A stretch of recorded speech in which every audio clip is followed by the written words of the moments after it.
The radio played softly in the background as my son Eric came home for the weekend.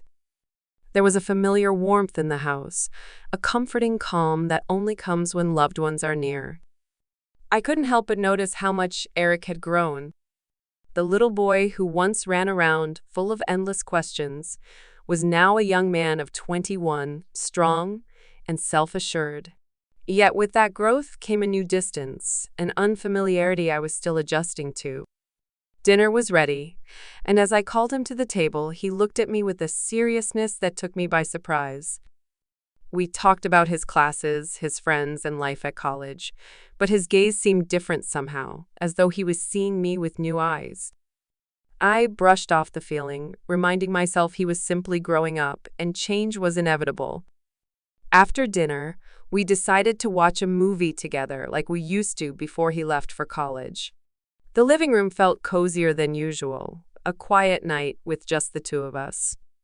Sitting side by side, I found myself watching him, realizing just how much time had passed. He was no longer my little boy, but a grown man. It was a bittersweet reminder of how time shifts our closest relationships. At one point, his hand brushed against mine as he reached for the remote. It startled me, pulling me back to memories of when he was young and would hold my hand without hesitation. He noticed my reaction and asked, "Are you okay, Mom?" His voice was soft, and I quickly reassured him, "Yes, honey, I'm just a bit tired." As we continued watching, the movie played on, but my mind was elsewhere, reflecting on how much had changed between us.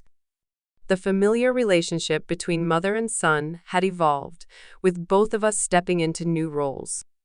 I loved Eric deeply, but I knew I had to come to terms with the shifting nature of our bond. That night, as I lay in bed, my thoughts raced. I wondered if Eric felt this change too, or if it was just my own worry as a mother. The next morning, he was up early, sipping coffee at the kitchen table. He greeted me with a cheerful, "Morning, Mom," and suggested a hike, a tradition we hadn't kept since he was younger. For a moment, I hesitated. Spending more time together meant facing these emotions head-on, but I reminded myself it was simply mother and son, enjoying the outdoors as we always had. On the trail with the fresh air and blue sky overhead, it felt like old times. We laughed, shared stories, and talked about his future. It felt as if we'd recaptured a piece of the past, but there were also quiet pauses that spoke of the uncharted territory our relationship had entered. At a beautiful lookout point, Eric turned to me and said, "Mom, you've always been there for me. I don't know what I'd do without you." His words touched me, and I smiled, replying, "I'm not going anywhere, honey." It was a simple, honest exchange, but I could feel the depth of his words, the weight of growing up. We walked back to the car, the silence between us comfortable yet thoughtful.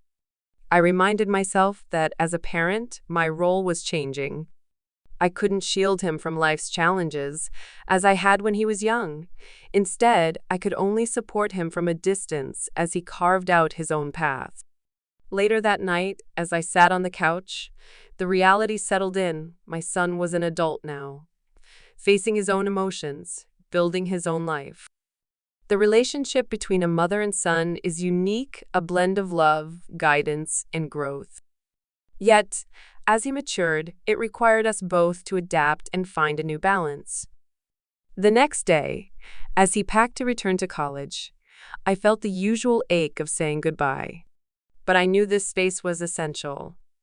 He needed to become his own person, and I needed to learn to let him go in small, steady steps.